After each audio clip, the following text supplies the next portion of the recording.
Prezado irmão, prezada irmã, a graça e a paz do nosso Senhor Jesus Cristo esteja com você.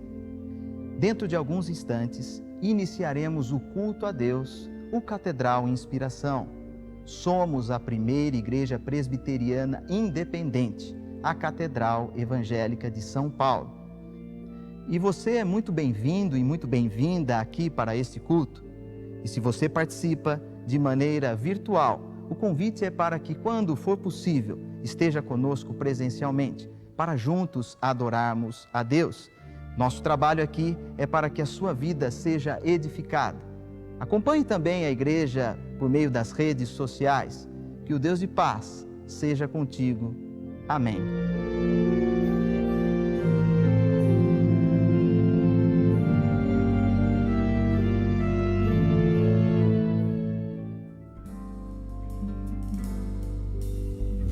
Sopra sobre nós teu sopro,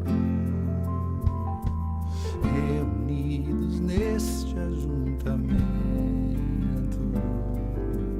honra e santifique este momento, com a tua igreja que é teu povo, faz teu rio de paz correr no meio destes que por fé vem bendizer-te, e a uma voz oferecer-te seus louvores, súplicas e anseios. Tu és o Senhor de toda a glória.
Nós queremos saudar aos irmãos e irmãs, na graça e na paz do Senhor, dizer que você é muito bem-vindo conosco para esta celebração. Também aqueles que acompanham pela internet, que você também tenha uma experiência com Deus. Este culto Catedral Inspiração, nós iniciamos com a liturgia da presença de Deus, e na presença de Deus nós desaceleramos, diminuímos o ritmo de um dia com muitos compromissos.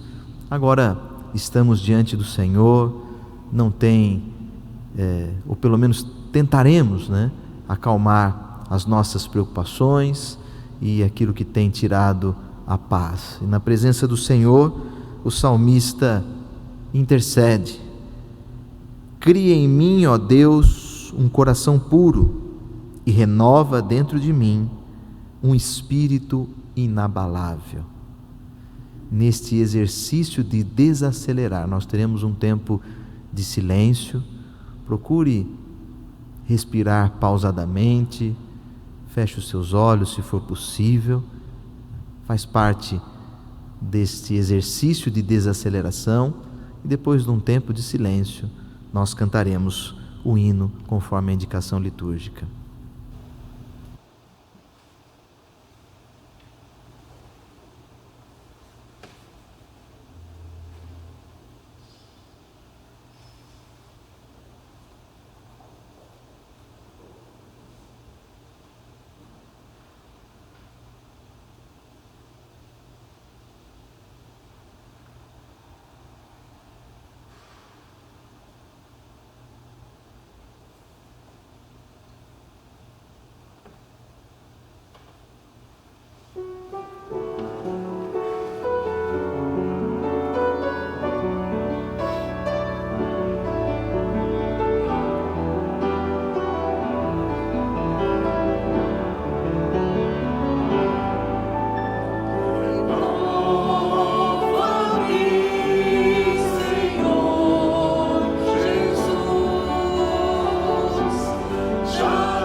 Senhor, nós queremos ser renovados por Ti.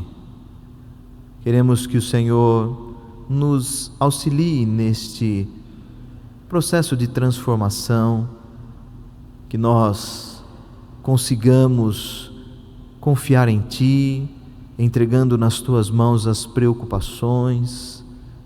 Todos nós temos os nossos dilemas, as nossas dificuldades, que saibamos lidar com as nossas crises de uma maneira mais serena, que possamos encontrar em Ti o discernimento necessário para os desafios que temos de enfrentar. Te adoramos, Senhor, porque o Senhor tem cuidado do Teu povo. Obrigado por este momento, nós Te agradecemos e oramos no nome de Jesus Cristo. Amém, Senhor.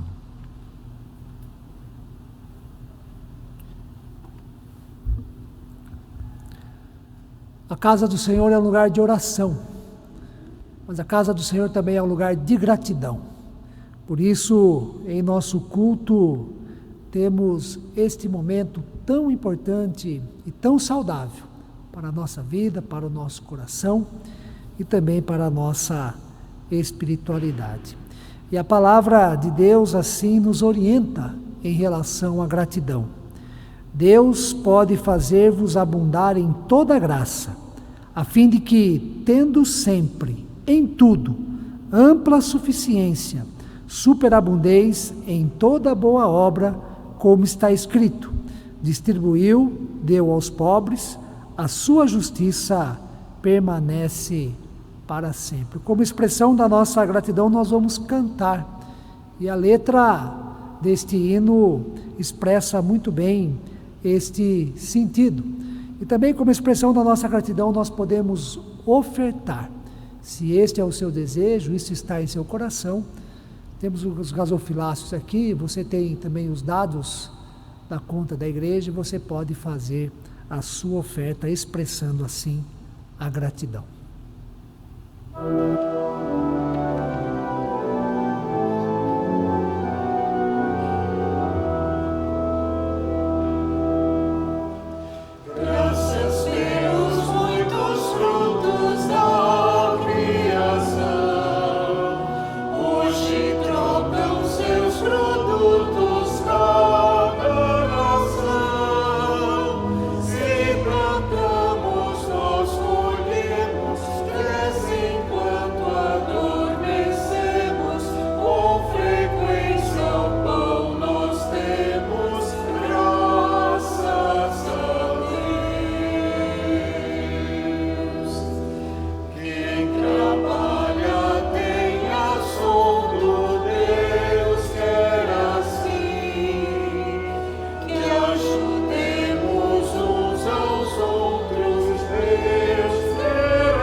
Convido você a se colocar em pé para esta oração de gratidão.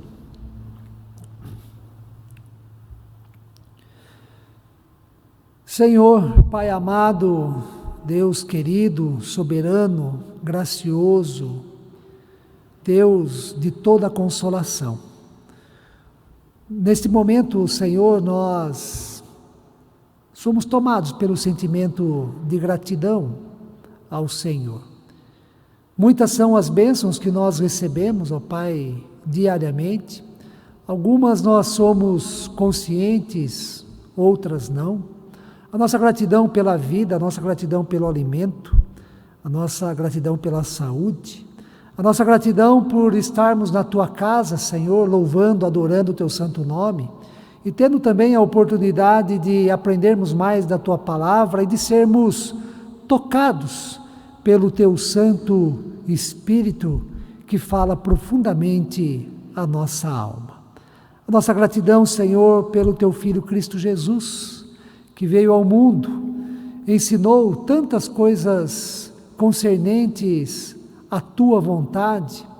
O Teu Filho Cristo Jesus que entregou a sua vida em nosso favor. E na cruz de Cristo, ó Pai, nós temos o perdão dos nossos pecados, nós temos a nova aliança do Senhor conosco, e por meio da ressurreição nós temos a alegria, a esperança da vida eterna. Muito obrigado, Senhor, por tantas bênçãos que o Senhor nos concede diariamente. E nós oramos em nome de Cristo Jesus, o Teu Filho, nosso Senhor e Salvador. Amém. Você pode se sentar.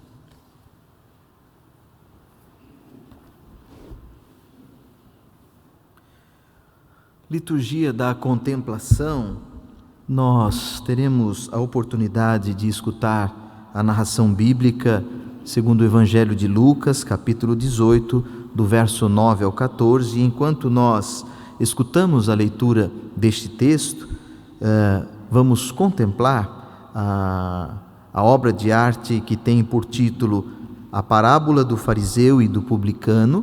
Essa arte é um vitral do artista Daniel Coutier, do ano de 1865. Vamos escutar a leitura e contemplar essa obra de arte.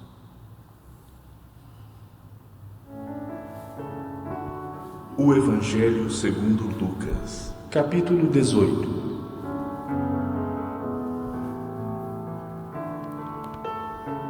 Propôs também esta parábola a alguns que confiavam em si mesmos por se considerarem justos e desprezavam os outros. 2 homens subiram ao templo com o propósito de orar, um fariseu e o outro publicano. O fariseu, posto em pé, orava de si para si mesmo desta forma: Ó Deus, graças te dou, porque não sou como os demais homens, roubadores, injustos e adúlteros, nem ainda como este publicano. Jejuo 2 vezes por semana e dou o dízimo de tudo quanto ganho. O publicano, estando em pé, longe, não ousava nem ainda levantar os olhos ao céu, mas batia no peito, dizendo: Ó Deus, sê propício a mim, pecador. Digo-vos que este desceu justificado para a sua casa, e não aquele. Porque todo o que se exalta será humilhado, mas o que se humilha será exaltado.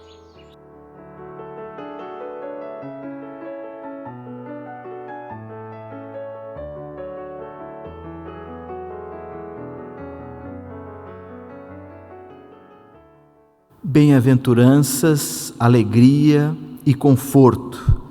E pensando na bem-aventurança, a frase última do trecho bíblico que nós escutamos é bem clara em nos dizer: o que se exalta será humilhado, mas o que se humilha será exaltado. A virtude está em humilhar-se, a condição de humildade. Isso me faz lembrar também o Evangelho de Mateus, Lucas também, no capítulo 6, Mateus capítulo 5, quando no Sermão do Monte ou da Montanha, nós temos: bem-aventurados os humildes de espírito, porque deles é o reino dos céus. Aqui, na bem-aventurança do Sermão do Monte, humilde pode ser traduzido também como pobre, ou seja, aquela pessoa que está numa condição de vulnerabilidade. Por um motivo ou outro da vida, aquela que enfrenta uma dificuldade, uma limitação, que a impede de uma vida digna. O fato é que Jesus compara essa pessoa como sendo ela bem-aventurada. Porém, o texto de Lucas, no capítulo 18, versículo 14, que nós escutamos, fala em se humilhar, em estar humilhado, em colocar-se nessa condição de vulnerabilidade. Existe uma diferença. Aqui eu decido me colocar nessa posição de humildade. E a nossa conversa de hoje vai caminhar nesse sentido. E como eu me humilho? Como humilhar-se? Como ser feliz, bem-aventurado, estando nessa condição ou escolher a posição de humildade? Ora, para sermos humildes, nós precisamos de muito exercício. É preciso de muita reflexão e por isso a proposta deste Catedral Inspiração. Pensar, refletir, usar o seu raciocínio com simplicidade. E nesta simplicidade que você usa o seu raciocínio, você respeita a forma de pensar da outra pessoa. E assim, no humilhar-se, no estar nessa condição de humildade, eu aprendo uma arte que é imprescindível para nós humanos, sobretudo nas nossas relações: saber dialogar. Em humildade, eu aprendo a dialogar na base do respeito, porque quando eu dialogo, eu sei que eu posso aprender com as novas ideias e que pensamentos divergentes podem trazer crescimento para as relações. Humildade tem muito a ver com saber escutar a outra pessoa. E no caso da parábola que nós acabamos de escutar, também vale pensar na humildade ou humilhar-se para escutar a voz de Deus. Este é o nosso exercício. Nós queremos escutar a voz de Deus. Escutando a voz de Deus, eu aprendo também a escutar os meus irmãos e irmãs. Hoje, além de nós estarmos aqui celebrando o culto ao Senhor, é uma data importante para nós, data conhecida como o Dia do Presbiterianismo Nacional. Por que nós comemoramos essa data tão importante? Porque foi exatamente em 12 de agosto do ano de 1859, há exatos 167 anos atrás, chegava na cidade do Rio de Janeiro, na Baía de Guanabara, o reverendo Ashbel Green Simonton. Simonton, pastor presbiteriano norte-americano, que iniciou os trabalhos da Igreja Presbiteriana no Brasil. E vale pensarmos sobre esse reverendo Simonton, que ele chega no Brasil com 26 anos, como dissemos aqui, em 1859. E no ano de 1867, com apenas 34 anos, ele foi acometido por febre amarela e faleceu. O ministério do reverendo Simonton durou apenas 8 anos no Brasil, mas as sementes plantadas chegaram até nós. Teve muito trabalho, sim, do reverendo Simonton, mas a boa mão de Deus conduziu a fim de chegarmos até aqui, né? Somos presbiterianos. E por que eu trago essa reflexão pensando no presbiterianismo e falando dessa bem-aventurança que é a humildade, que é o humilhar-se? Eu acho que uma das características fundamentais do presbiterianismo, também conhecido como governo representativo, e o reverendo Felipe Corel escreveu um texto importante no nosso boletim na segunda-feira, falando desta data e falando também do nosso sistema de governo, porque no presbiterianismo e nesse nosso governo representativo, cabe aos oficiais, os presbíteros da igreja, escutarem a membresia, e eles são os representantes desses membros.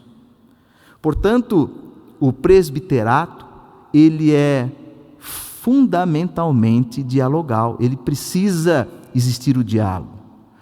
O reverendo Reginaldo, no último domingo, quando ele fez homenagem aos nossos presbíteros, porque dia 1º de agosto nós celebramos o dia do presbítero e da presbítera, ele disse que o presbítero, a presbítera, não está aqui para fazer a sua vontade. É bem isso. O sistema presbiteriano é regido por esse espírito de humilhar-se ou de humildade, em que eu preciso escutar a outra pessoa. Como oficial, eu não faço as minhas vontades, mas eu procuro entender o que a igreja pensa, como ela está assimilando as coisas, e todas as nossas decisões devem ser pensadas para o bem da comunidade, ou, se preferir, da igreja. Percebam como é fundamental este exercício de pensar com simplicidade, sempre respeitando a ideia da outra pessoa, saber essa arte do diálogo, escutar, para que eu possa representar a comunidade de fé, tomar decisões a partir do que a igreja, o que a comunidade tem vivido. E aqui os meus interesses, as minhas vontades, elas precisam ser colocadas um pouco de lado.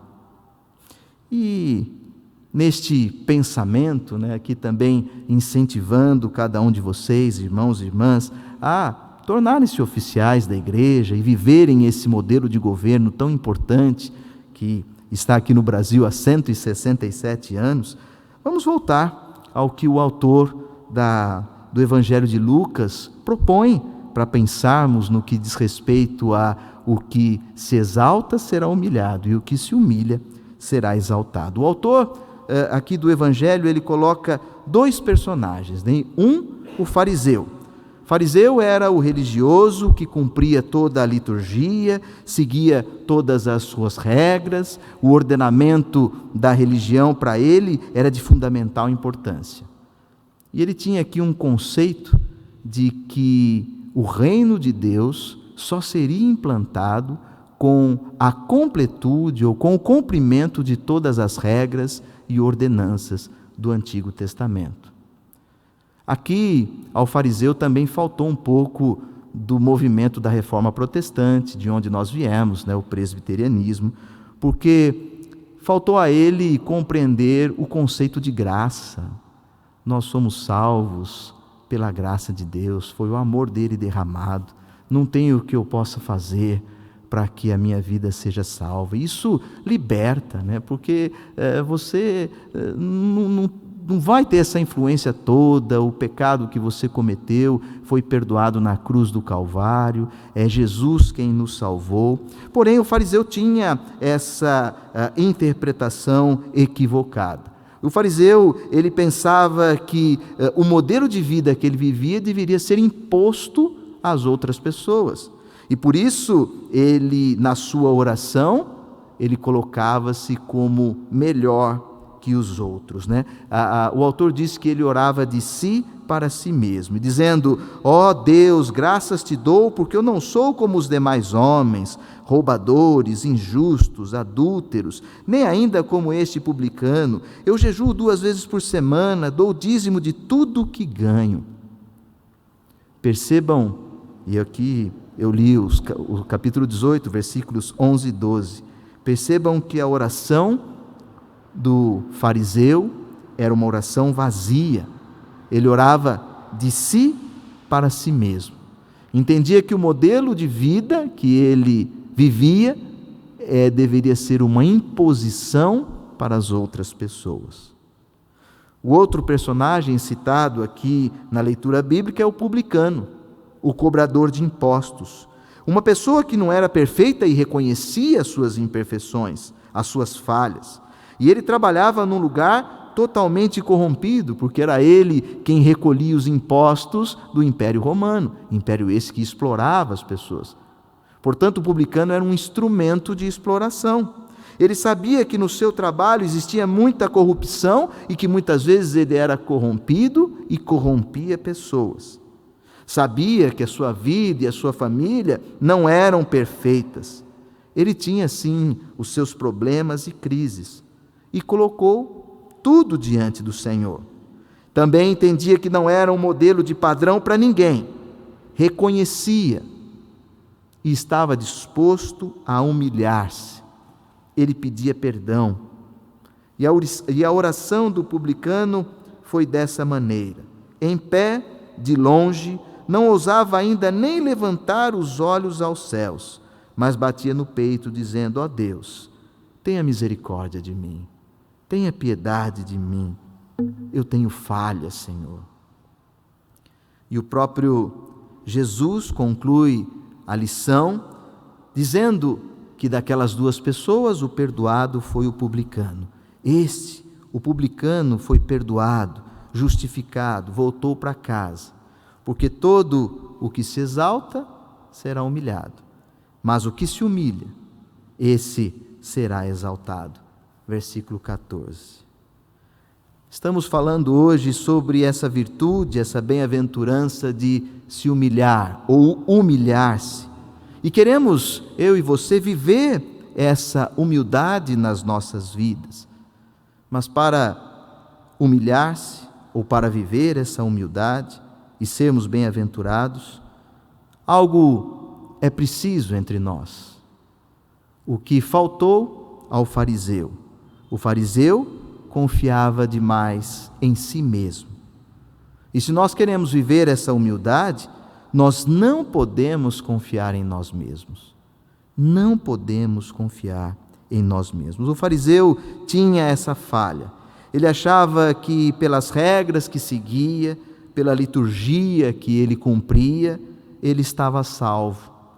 Confiou na sua força de trabalho, no seu intelecto, confiou em si, tanto que a oração era para ele mesmo. Na sua oração ele esqueceu do Senhor. Certamente essa é uma oração que não saiu nem do teto do templo. Uma verdadeira autoexaltação. Provavelmente, por entender que ele sim era o detentor do modelo padrão, por ele ter a melhor família, por ele seguir todas as regras, este fariseu perseguia as pessoas que não se pareciam com ele. É assim, quando nós entendemos que somos o modelo padrão, perseguimos aqueles que não se parecem conosco. De tanto confiar em si, esse fariseu causou conflito na comunidade, tornando-se um causador de pequenas guerras. Infelizmente, temos pessoas assim, e muitas vezes eu atuo dessa maneira, querendo impor o meu modelo, as minhas formas de pensar sobre as outras pessoas. E vale lembrar que isso não é o sistema de governo da nossa igreja, né? Nessa última recepção de membros, uma irmã que foi recebida aqui por nossa igreja, ela falou assim: eu gostei dessa igreja porque ela não tem dono. É bem isso, o sistema é de diálogo, é de conversa, é conciliar. Os concílios, né, que representam a comunidade, eles conversam entre si, os conciliares. E é isso. Nós não queremos impor esse modelo a ninguém, como esse religioso do texto aqui, na passagem citada por Jesus. O fariseu orava para si mesmo. Ele colocou todos os seus cumprimentos, todas as suas regras, aquilo que ele seguia, a liturgia, dizendo que jejuava 2 vezes por semana, que entregava as ofertas e os dízimos, e por isso ele sabia o que devia ser feito. E olhando apenas para si, ele desprezou as outras pessoas. A comunidade não pode desprezar ninguém, né?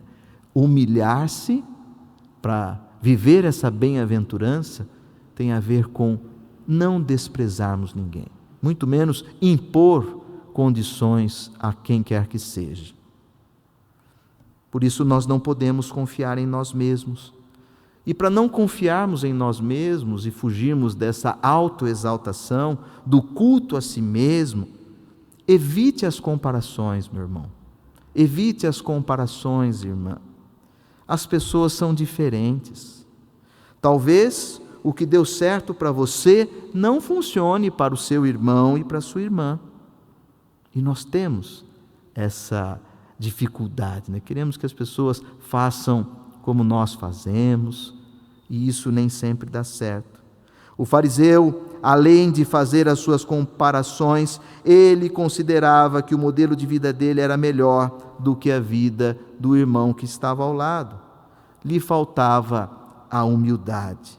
essa virtude que nós destacamos. Ao fariseu era preciso humilhar-se. A falta de humildade. Esse fariseu possivelmente não foi um bem-aventurado do Sermão do Monte, que estava pobre por um desses motivos da vida, estava enfrentando a pobreza melhor, então era necessário que ele se humilhasse. Nessa falta de humildade, ele coloca, veja, na sua oração. E muitas vezes nós fazemos isso, né? As nossas comparações, nos achamos melhores do que os outros, desprezamos inclusive nas nossas falas litúrgicas. Ele disse na sua oração: nem ainda sou como este publicano, nem sou como este aí, mostrando o seu ar de superioridade, né? De autoexaltação, colocando-se acima, numa condição de que era melhor do que os outros. Faltava ele compreender, né, o nosso modelo de governo, do diálogo, do aprender com o irmão, do vamos conversar um pouco mais. Talvez precise um pouco de tempo nesse nosso diálogo. Evite as comparações, né? Evite as comparações, porque elas não são saudáveis para a vida. Pensando ainda nessa condição de se humilhar ou humilhar-se, quem se humilha está disposto à mudança, né? Nós cantamos agora, renova-me, Senhor. Para cantar esse cântico, nós precisamos estar disposto a mudar. Foi o que o publicano fez. Ele sabia das injustiças que havia cometido. Ele sabia que no trabalho dele, ele tinha feito coisas que não deveria ter feito. Aliás, quem é que pode se julgar justo num mundo, em uma estrutura onde existe tanta injustiça? Se nós vivemos num mundo injusto, como eu posso me autodenominar justo? A Bíblia diz que não existe nenhum justo sequer.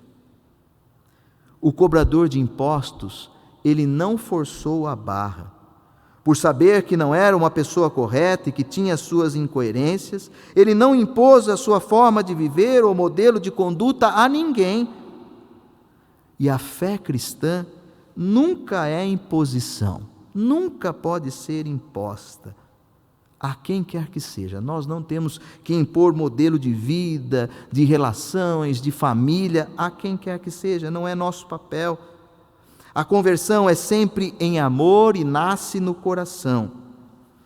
Quando nós refletimos sobre isso, sem imposição, sem obrigar ninguém a nada, eu me lembro da carta a Filemon, quando o autor da carta intercede pelo servo Onésimo ao Senhor Filemon. Diz o autor: pois bem que eu ainda sinta plena liberdade em Cristo para te ordenar, prefiro, todavia, solicitar em nome do amor. É assim, né? Nós não vamos impor nada a ninguém. Nós estamos dispostos a viver essa mudança. E nessa mudança nós sempre solicitamos em nome do amor.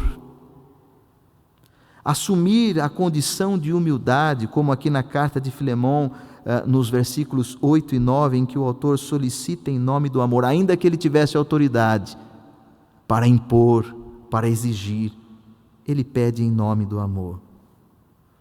Essa condição de humilhar-se é o que nós buscamos. Porque quando eu me exalto, eu sou humilhado. E quando eu me humilho é que eu sou exaltado.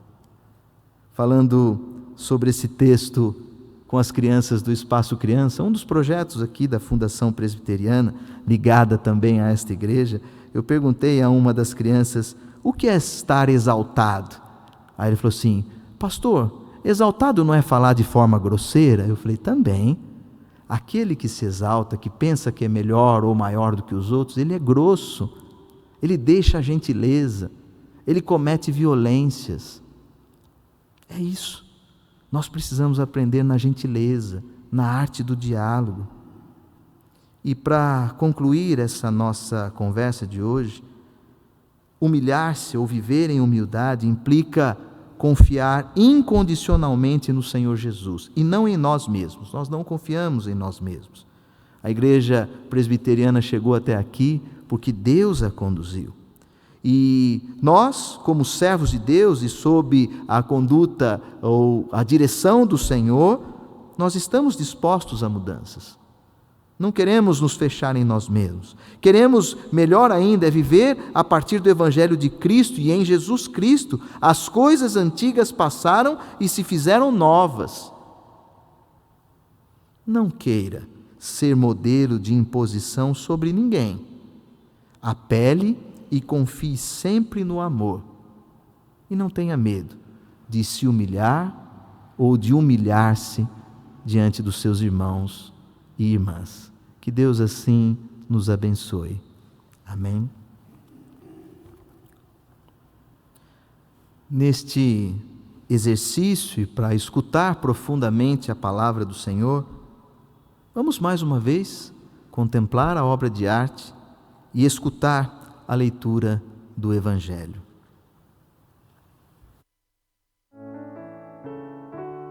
O Evangelho segundo Lucas, capítulo 18.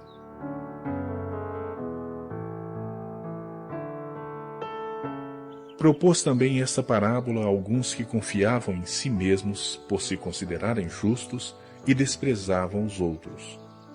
2 homens subiram ao templo com o propósito de orar, um fariseu e o outro publicano. O fariseu, posto em pé, orava de si para si mesmo desta forma: Ó Deus, graças te dou, porque não sou como os demais homens, roubadores, injustos e adúlteros, nem ainda como este publicano. Jejuo 2 vezes por semana e dou o dízimo de tudo quanto ganho. O publicano, estando em pé, longe, não ousava nem ainda levantar os olhos ao céu, mas batia no peito, dizendo: Ó Deus, sê propício a mim, pecador. Digo-vos que este desceu justificado para a sua casa, e não aquele. Porque todo o que se exalta será humilhado, mas o que se humilha será exaltado.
Nós encerramos o culto nosso, Catedral Inspiração, o culto da quarta-feira, convidando você para o exercício da fé. Fé no poder de Deus, fé na graça de Deus, fé na providência de Deus, fé no agir de Deus em nossa vida e na vida também de pessoas que sofrem e que precisam do poder curativo de Deus. E o texto da palavra de Deus que nos convida para o exercício da fé diz assim: mas os que esperam no Senhor renovam as suas forças, sobem com asas como águias, correm e não se cansam, caminham e não se fatigam. Nós vamos cantar, fazendo já deste hino, desta letra, a nossa oração. E depois teremos a oração audível de intercessão.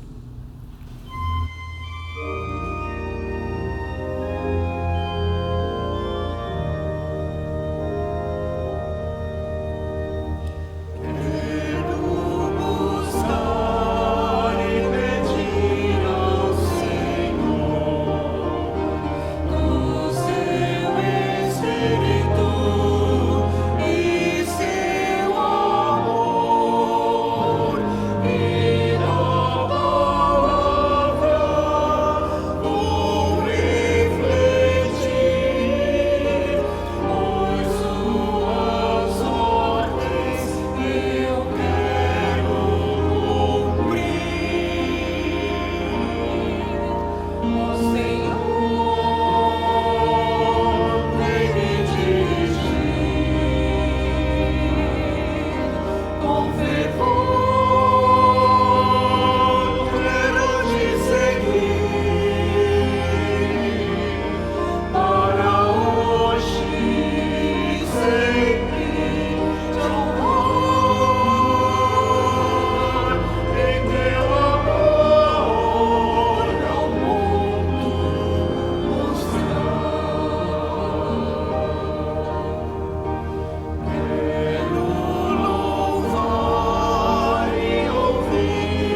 colocar mais uma vez em pé para a oração de intercessão? Santo Deus, nosso Pai eterno, Deus amoroso, Deus misericordioso, nós oramos, Senhor, falamos contigo, porque cremos, temos a certeza, a fé de que o Senhor escuta a nossa oração, temos a certeza e a fé de que o Senhor conhece o momento que nós estamos passando. O Senhor conhece também as nossas condições, condição de fragilidade, de medo, de receio, de insegurança. Muitas vezes, ó Pai, situações que causam aflições em nosso ser, e é por isto que nós nos dirigimos a Ti em oração. E confiamos também, ó Pai, no Teu grande poder. Confiamos na Tua graça, que nos alcança em todos os momentos, em todas as circunstâncias que nos encontramos. E sabemos, ó Pai, que o Senhor pode fazer infinitamente mais do que tudo quanto nós pedimos, do que tudo quanto nós pensamos. E é nesse sentido, ó Pai, que neste momento nós suplicamos em nosso favor, suplicamos também em favor de pessoas que nós conhecemos e estão sofrendo, precisam da Tua ajuda, de receber a bênção que vem do Senhor. Muitas, ó Pai, padecem devido a enfermidades, as dores. Muitos estão preocupados por causa do diagnóstico que receberam, da cirurgia que terão que passar. Venha com Teu Santo Espírito, ó Pai, trazer paz a esses corações. Venha com Teu Santo Espírito, ó Pai, manifestar a Tua providência, dar a cura, se não pelo milagre, ó Pai, porque nós cremos que o Senhor pode e realiza milagres, mas que a cura, a saúde restabelecida venha, ó Pai, por meio da intervenção médica, mas conceda, Senhor, a cura a tantas pessoas que estão enfermas neste momento, pelos quais nós oramos aqui. Lembramos, ó Pai, da nossa irmã Seni, temos também a nossa irmã Irene, mãe da Nara, e são tantos irmãos e irmãs aqui, membros desta igreja, ó Pai, que nós constantemente oramos, pedindo pela Tua provisão, pela Tua ação. Ser bondoso, ser misericordioso, Senhor, para com todas elas. A Keila, a Letícia, a Autolina, tantas são, ó Pai, as pessoas que nós podemos citar aqui, mas o Senhor conhece também todas elas. E é nesse sentido que clamamos ao Teu santo nome. Também intercedemos em favor das famílias, ó Pai, as famílias que estão em crise, seja pelo qual motivo for, no relacionamento conjugal, de pais com os filhos, no âmbito financeiro, nas decisões que precisam tomar, Senhor, dê sabedoria, dê discernimento, e que tudo aquilo que forem fazer sejam de acordo com a Tua vontade, e o resultado seja o fortalecimento da família, da vida conjugal, do relacionamento entre pais e filhos. Abençoe também, ó Pai, o nosso país, a igreja presbiteriana em todo o mundo, que aqui no Brasil nós temos esta data celebrativa, ó Pai, 12 de agosto, dia do presbiterianismo. Abençoe a Tua igreja, ó Pai, ela é dependente do Senhor. E se ela existe é porque a Tua boa mão a tem sustentado, porque o Teu Santo Espírito tem agido e tem mantido, ó Pai, ela em pé, firme na missão de proclamar a Tua palavra e testemunhar o Evangelho de Cristo. Abençoe também o nosso país, ó Pai, um país tão sofrido, cheio de conflitos, de problemas. Somente o Senhor, ó Pai, somente o Senhor para trazer justiça, paz e solidariedade, ó Pai, à nossa nação. Abençoa-nos, ó Pai, mais uma vez nós pedimos e oramos em nome de Cristo Jesus, que nos ensinou a orar dizendo: Pai nosso que estás nos céus, santificado seja o teu nome, venha o teu reino, seja feita a tua vontade, assim na terra como nos céus. O pão nosso de cada dia nos dá hoje. Perdoa as nossas dívidas, assim como nós perdoamos os nossos devedores. E não nos deixes cair em tentação, mas livra-nos do mal, pois teu é o reino, o poder e a glória para sempre. O Senhor nos abençoe e nos guarde. O Senhor faça resplandecer o rosto sobre nós e tenha misericórdia de nós. O Senhor sobre nós levante o rosto e nos dê a paz. A paz que excede a todo entendimento esteja presente em nosso coração e em nossa mente. A graça do nosso Senhor e Salvador Jesus Cristo, o amor do nosso eterno Pai, as santas e benditas consolações do Espírito Santo de Deus também estejam conosco e com toda a Igreja de Cristo Jesus presente em toda a terra, hoje e para todo sempre. Amém, Senhor. Você pode se sentar. Eu, Reverendo Lucas, estaremos aqui à frente. Se você deseja uma oração particular, específica para você, você pode vir aqui. Nós vamos orar por você e com você. E vamos ungir você também com óleo, simbolizando, sim, a presença do Espírito Santo, a unção que vem de Deus, poder curativo e também a presença de Deus na sua vida. Você pode vir aqui à frente pelo corredor central e nós vamos orar por você.